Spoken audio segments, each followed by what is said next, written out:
Apakah di zaman Nabi ada pujian? Pujian apa maksudnya? Ini pas mantun ada. Mantun adzan. Tidak ada sama sekali. Kenapa? Tidak ada. Karena bukan berarti pujian itu jelek. Enggak. Apalagi baca selawat, baca istighfar. Bagus.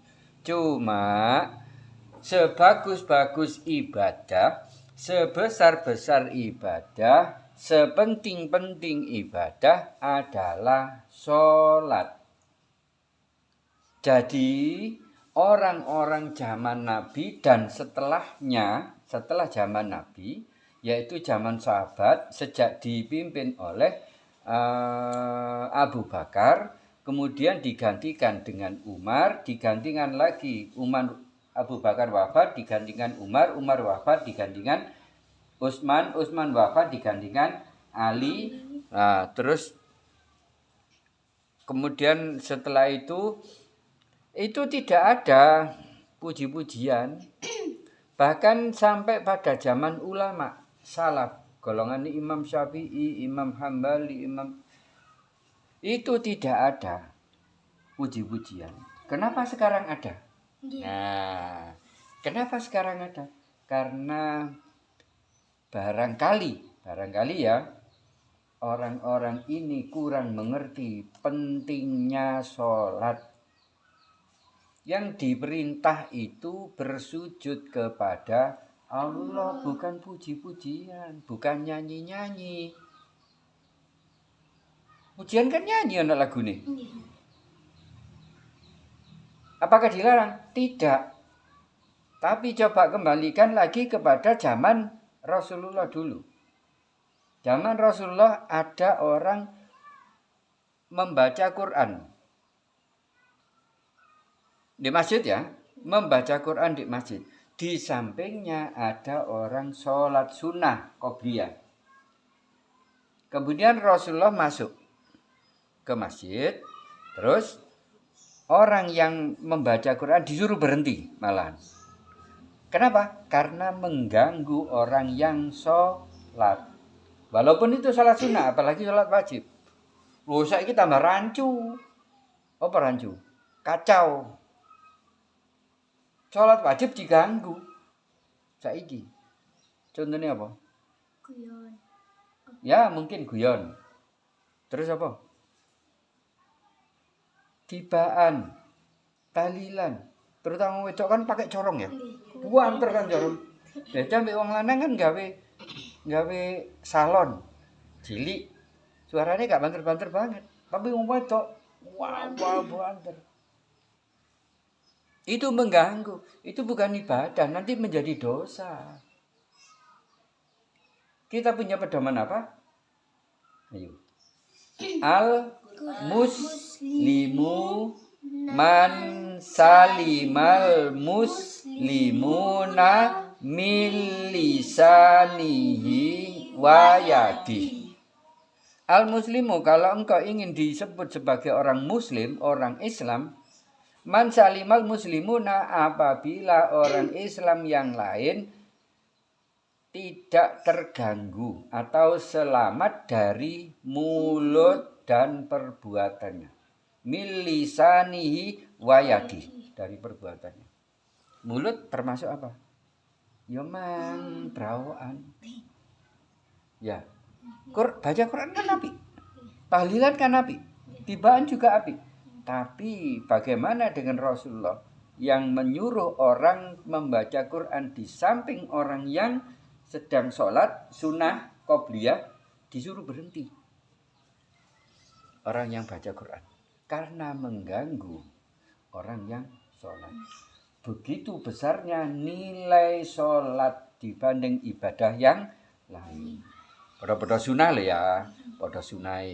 Sholat sunnah dibanding maca Quran, ya gedean sholat. Pahalanya gede sholat. Karena di dalam sholat sendiri ada Quran. Surat apa? Al-Fatihah. Wajib itu dibaca. Enggak ada Fatihah, batal sholatnya. Kalau sampai pengen lupa sih gak masalah. Tapi sengaja tidak membaca Fatihah, batal sholatnya. Wajib itu. Ada Quran. Setelah Fatihah apa? ada surat-surat pendek. Pendek. Nah, Quran lagi. Tapi di dalam baca Quran tidak ada sholat. Nah, berarti yang terus ada zikir, ada doa. Dalam Fatihah ada apa?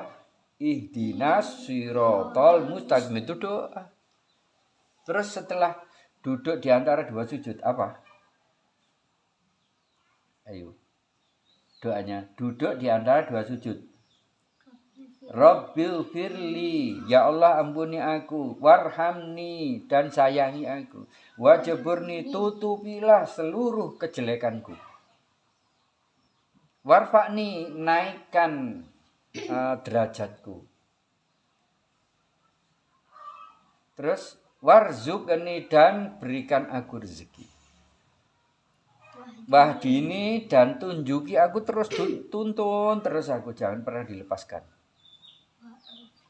Wa'afini dan sehatkan aku, wa'fu'ani maafkan kesalahan-kesalahanku. Lu lengkap doanya, 8 doa lengkap. Di dalam sholat makanya ada hadisnya Kanjeng Nabi yang mengatakan sebesar-besar ibadah adalah sholat. Itu. Jadi sekarang kembali kepada pertanyaan, kenapa di zaman Nabi tidak ada pujian? Karena mereka lebih suka sholat daripada omong-omong. Pujian kan termasuk ngomong ya. Nah, dan itu mengganggu. Ayo saya ingin ini wis. Sing sering ya, pujian ya, sing sering. Langgar kidul ambil masjid gini, dhisik endi salate? Gini. Nah, dhisik gini. Kono kadang sik pujian ya. Kayak wingi Isa sik pujian suwe. Maghrib kono pujian kene wis salat. Dapat 1 rakaat. Suarane banter totok gini. Ganggu enggak? Nah, hukumnya orang mengganggu orang sholat, apapun alasannya, sengaja loh ya, sengaja. Apalagi ngeyel, dikandani ngono iku gak apik, ngono iku gak bener. Iku lak syiar, iki lak bener, iki lak puji-pujian nang Allah, iki kan sholawat. Ah, kon ngono. Alasannya kan gitu. Padahal Nabi sendiri pernah menyuruh berhenti orang yang baca Quran di samping orang yang sholat. Kalau sudah mengganggu orang sholat dengan sengaja, maka hukumnya munafik. Apa munafik? Orang munafik itu seperti kawan, tapi sebenarnya lawan. Dia bermuka dua. Orang munafik itu cari selamat, cari aman. Ono kene ngomong ini, ono kene ngomong ini. Dia enggak duwe pendirian. Pendiriannya uang dan keselamatan. Aku nang kene ngelem-ngelem wong iki. Padahal wong iki enggak cocok ambek wong iki. Tapi nang kene ngelem-ngelem wong iki. Nah, tujuannya apa? Misale sing iki partene Golkar. Waduh, aku nang Golkar ku waduh lek ngomong ambek wong Golkar. Tapi nang wong PDI ku memang hebat. Nang Golkar yo ngelem, nang PDI yo ngelem. Dia bermuka dua kan. Cari apa kalau begitu? Cari Fulus ya. Dari pujian-pujiannya agar dia mendapat uang. Atau paling tidak mendapat pujian. Nah, orang yang semacam itu disebut munafik. Bahayanya orang munafik suka mengadu domba. Orang yang sedang diam-diam, orang yang sedang damai sejahtera, diadu domba bentukaran. Dia mencari untung dari tukarane wong iki mau. Itu munafik, bahaya. Tapi zaman ini banyak sekali. Ya itu diantaranya. Engko lek dikandani, apa tau dikandani wong. Mpun kula kandhani, Pak, tiang-tiang. Iki wong wedok sing ngomong apa. Pun kula kandhani, lek ana apa iku adzan terus sak marine iku salat wis meneng sik gak usah gawe mi. Jawabane napa? Urusane dhewe-dhewe. Sing salat ya salat, sing tahlil ya tahlil. Nah, ini. Berarti kan ngeyel. Nggih. Nah, ngeyel yang benar dikatakan salah, yang salah dikatakan benar, apa hukumnya? Munafik. Bukan. Apa hukumnya? Dulu pernah diterangkan. Apa hukumnya? Kitab tipis Sulam Taufik mengatakan orang yang memutarbalikkan fakta, yang benar jadi salah, yang salah jadi benar, itu sudah termasuk murtad, keluar dari agama Islam. Kalau mau masuk lagi ke agama Islam berarti dia harus syahadat lagi. Semua kebaikannya gugur, habis. Gara-gara ngeyel. Hati-hati. Ya, nek gak ngerti ya wis meneng ngono. Gak usah ngeyel sok tahu, sok pinter. Dikandani ku enak meneng aman. Oh ngono ta, wis ngono ae enak. Ngono ngene. Oh ngono ta, enak aman. Wong gak ngerti kok ngeyel. Ya itu jadinya jatuhnya ke murtad. Makanya kenapa di zaman Nabi tidak ada, sedangkan sekarang banyak. Akeh wong gak ngaji. Wis gampang ngono. Akeh wong gak ngaji. Lek wong ngaji kitab, ngaji kaya ngene iki pean baru mendapat pengertian. Sekarang baru tahu, oh ini tuh alasannya. Kenapa di zaman Nabi tidak dilakukan?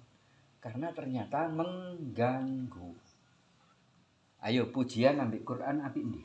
Quran. Ambil Quran. Tapi Quran dilarang ambil Nabi. Ya kan? Nah, gitu loh, ya.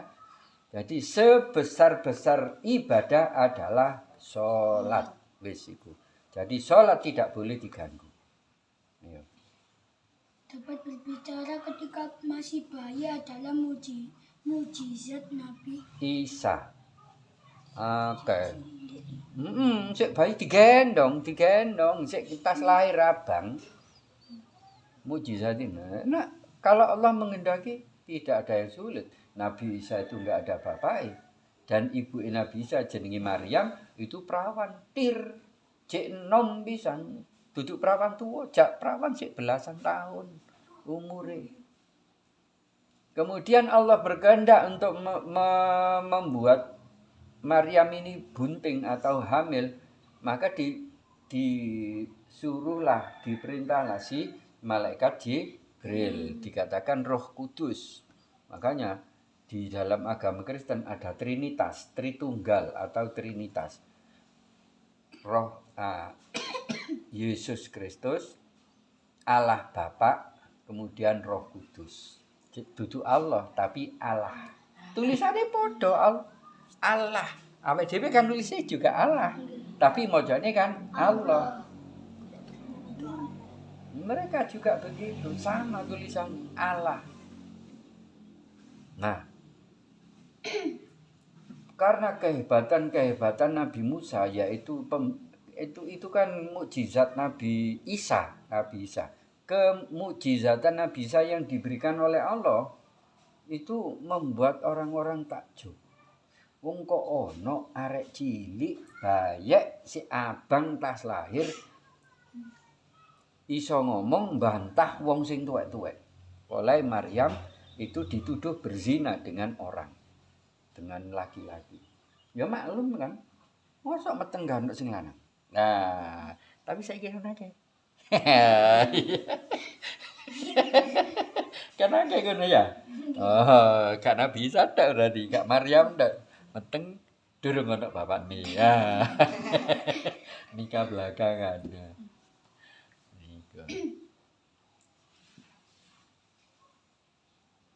Jadi wae anune Nabi Isa, apa iki jenenge mukjizate Nabi Isa. Tapi itu yang terkenal dan ditulis di dalam Quran. Dari kecil sudah bisa ngomong. Bantah wong sing tuwek ngilokno ibuke Nabi Isa. Misale ngene yo ngilokno. Ya, kon hamil ambek sapa? Kok saiki tiba-tiba kon duwe anak? Ayo meteng ambek sapa? Ngono.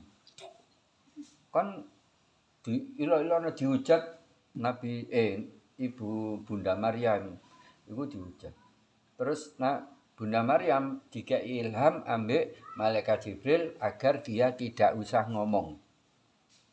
Jadi jari malaikat Jibril, Maryam kon gak usah ngomong. Wis menengo. Dan dudingo nang anakmu ae lek kon dilokno wong.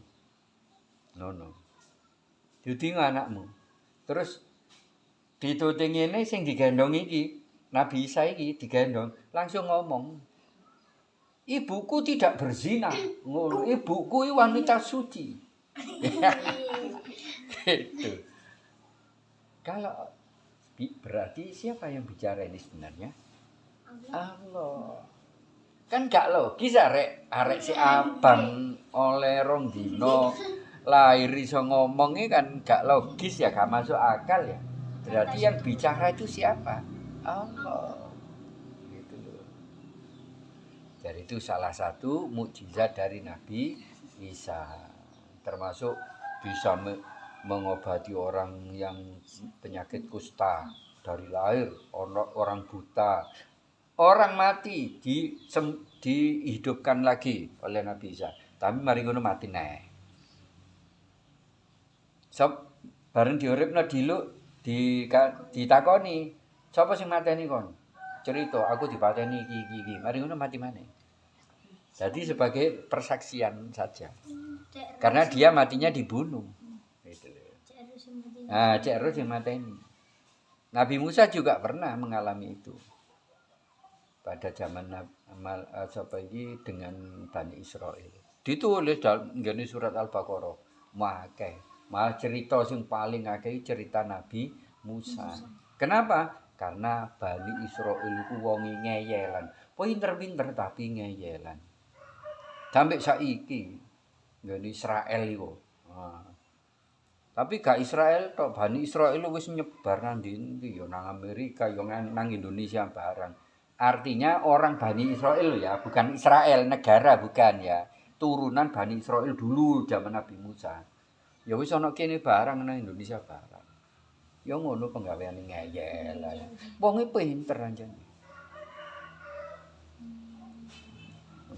Apakah mati saat sujud termasuk mati syahid? Insya Allah mati saat sujud, mati waktu sholat wis pokoknya ya, mbu sujud, mbu ngadeg, mbu ruku. Ono wong mati ruku langsung enak-enak ini langsung nang ngene ngarepe. Ono video. Patahiyat ono. Gak mari-mari. Ya apa tahiyat suwe gak mari tiba mari ngono. Glut. Pas mulang ngaji. Ana Syekh nggone Timur Tengah kono tapi. Mulang ngaji lho nggone kursi wis sepuh wonge lho nang kursi dhuwur santrine ono padha ngisor. Mari ngono. Orane. Tampani awake santrine. Nah itu. Itu insya Allah mati syahid. Syahid itu apa sih? Syahid itu dari kata syahidan itu bersahadat atau bersaksi. Saksi apa? Menyaksikan la ilaha illallah, tidak ada Tuhan selain Allah. Semua ini milik Allah, semua ini diatur oleh Allah. Rezeki jodoh pati iku wis diatur ambek Allah. Cuman awake dhewe iki dikongkon golek. Dikongkon golek pengen ilmu moro-moro teko, ya enggak pengen sekolah, terus dikai buku ambek gurune kan ngene. Ayo baca buku ini, halaman ini kan gitu. Itu ilmu kamu belajar. Ya beda ambek para nabi. Nabi Ismail ya apa? Nabi Ismail sing Ibu Hajar ibuke golek banyu teko Safa nang Marwah saiki dadi rukun haji. jenenge sa'i. Sa'i itu kan artinya lari-lari kecil. Sa'i itu lari-lari kecil. Sofa marwah, sofa marwah, sofa marwah. Akhirnya apa? Apa tungkae Ismail sik bayi ku mara ngene. Nang lemah akhirnya metu nyumber banyune. Ditokno Allah sing perintah malaikat Jibril ditokno banyune teko kono. Sempat mampet iku banyu Zam-Zam. Iya saiki ana ngene anu niku ana ngisore Ka'bah. Sumur Zam-Zam itu ana ngisore Ka'bah. Delok di YouTube. Ono. Sampai saniki tasik. Oh terus sampai kiamat iku. Dijamin Allah sampai kiamat tidak pernah berhenti. Diminum wong sak donya pun enggak pernah berhenti. Enggak pernah kasatan. Mboten banjir. Lek gak diminum ya gak banjir. Lho iku tau mampet pian. Mari gempa bumi ya termasuk Kak Babarang iku rubuh. Tahu Kak Barubuh. Terus gempa bumi sumur Zam-Zam iku mampet. Gitu. Sing ngeduk iku mampet iku ratusan tahun, ribuan tahun. Mari ngono mbae Nabi Muhammad sapa jenenge? Abdul Muthalib. Itu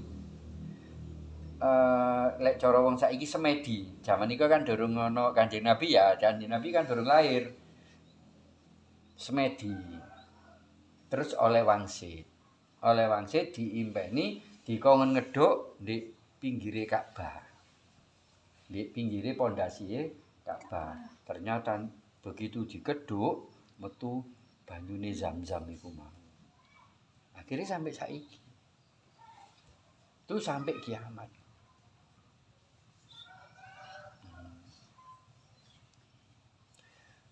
Nah, apa yang main? Sujud saat Mati ketika sujud ya, mati ketika sholat ngono wis ya. Utawa mati ketika ibadah. Kenapa dikatakan sebagai mati syahid? Karena dia membawa niat yang baik. Tapi ada sholat yang tidak membawa niat baik, ada. Kaya misalnya sholat elok-elokan tok. Boleh dijak kancane budal sholat. Bukan dari niatnya sendiri. Atau sholat cek dialem wong. Ya, sholat cek disangoni misalnya ambek ibuke, ambek ayahe. Nah, itu. Berarti bukan karena Allah. Kalau sudah begitu, nol, tidak ada nilai. Seandainya dia mati ketika itu, maka bukan syahid lagi. Nah, untuk sementara, lek wong mati ketika beribadah apapun ya, beribadah apapun. Pas misalnya bagi zakat, membagi zakat. Kan Nabi bagi zakat. Bagi tok lho ya, gak ngetokno zakat, enggak. Dia sing bagi tok, petugas pembagi. Tapi kan Nabi. Nah itu kalau niat karena Allah, mati saat itu, maka matinya syahid. Padahal duduk sing bayar zakat, mek sing bagi. Itu syahid.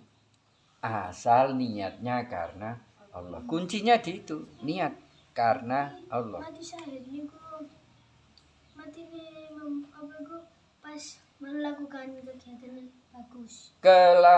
Melakukan kegiatan baik tapi niatnya karena Allah. Itu syahid. Nah, syahid, baiknya syahid itu tidak diadili nanti di sana. Kecuali kalau punya utang. Ya, langsung masuk surga kalau dia tidak punya utang. Jadi enggak ada pengadilan. Umurmu gawe apa? Donyamu oleh teko ndi? Terus dibelanjakno nang ndi?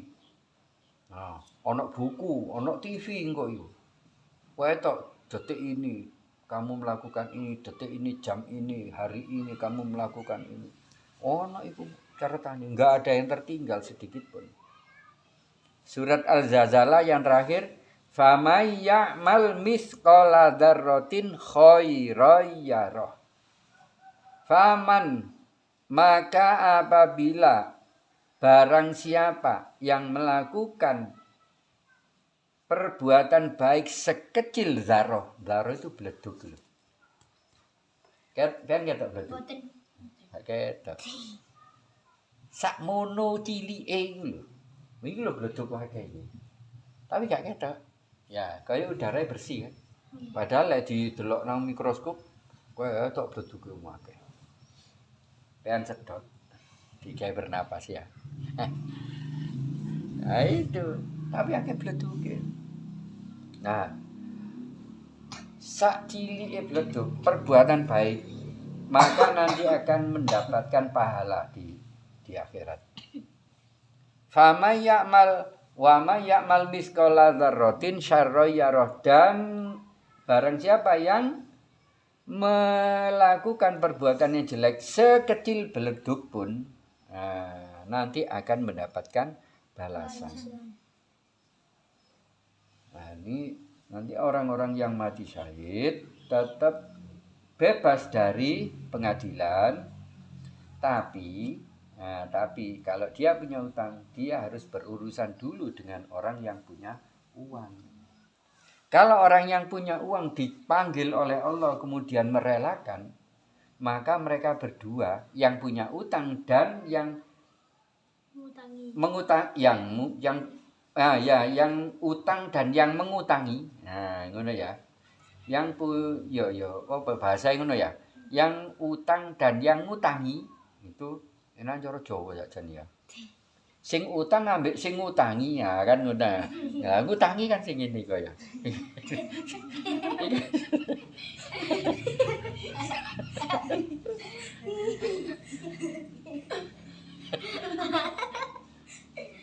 Nah, itu apa? Sama-sama dipersilakan untuk masuk surga oleh Allah. Nanti ada tawaran apa?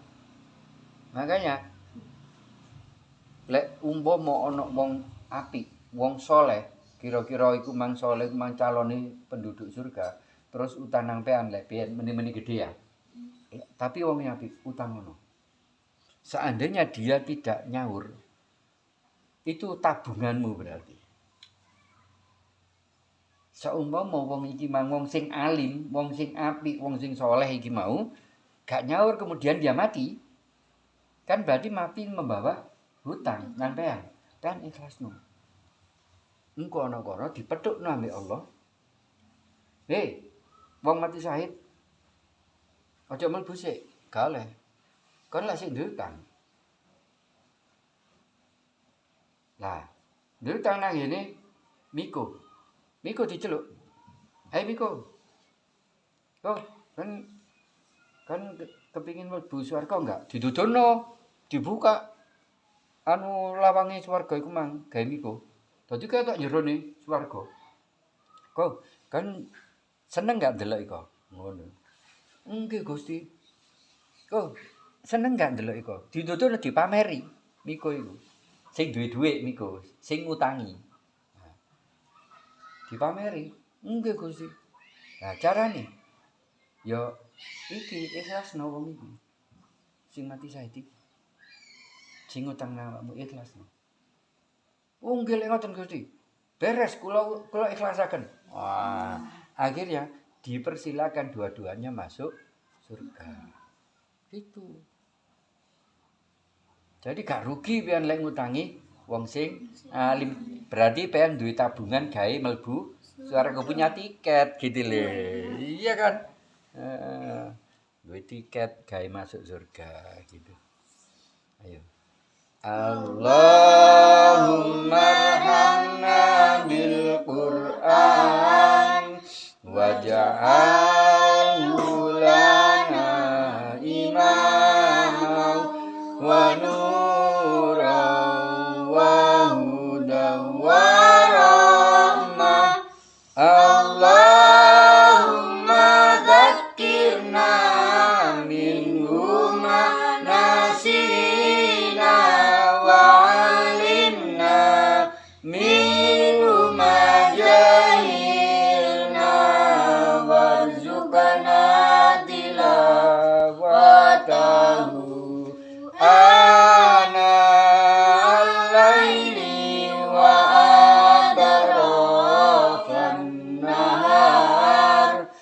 waj'alhu lana hujjatan ya rabbal alamin. Assalamualaikum warahmatullahi wabarakatuh. Waalaikumsalam warahmatullahi wabarakatuh. Allahumma sholli ala sayyidina Muhammad. Allahumma shalli ala